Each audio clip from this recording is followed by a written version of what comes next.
The CIA doesn't want to be held accountable. It doesn't want to be exposed to, it doesn't want the masses to know what they've been doing since the 60s, protecting my father, protecting me, well, not protecting me. I've been abused and tortured.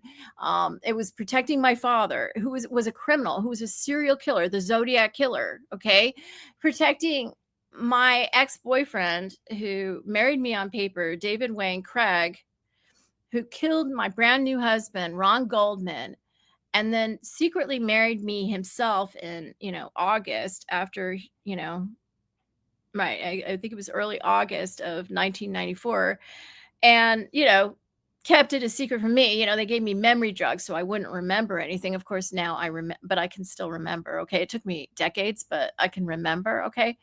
But yeah, I remember everything about our bogus marriage ceremony, David, and he was such a jerk. He's like, she won't remember, right? She won't remember.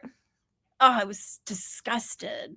He, you know, he was told that my father, Dennis Wayne Elliott, would give him money if he married me. That was his opportunity to get some money if he married me.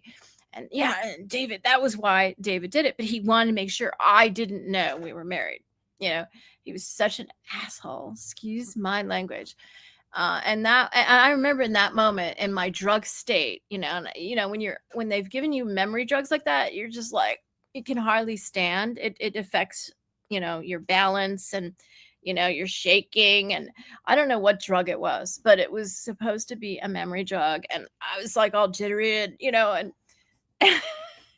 and he's like, she won't remember anything, right? He was so adamant that I not remember. And I was like, what a in that moment in my mind, as I was looking at him and observing everything, I was like, wow, I'm seeing the real David at long last. Like, wow. It was like, wow, what an asshole, Anyway.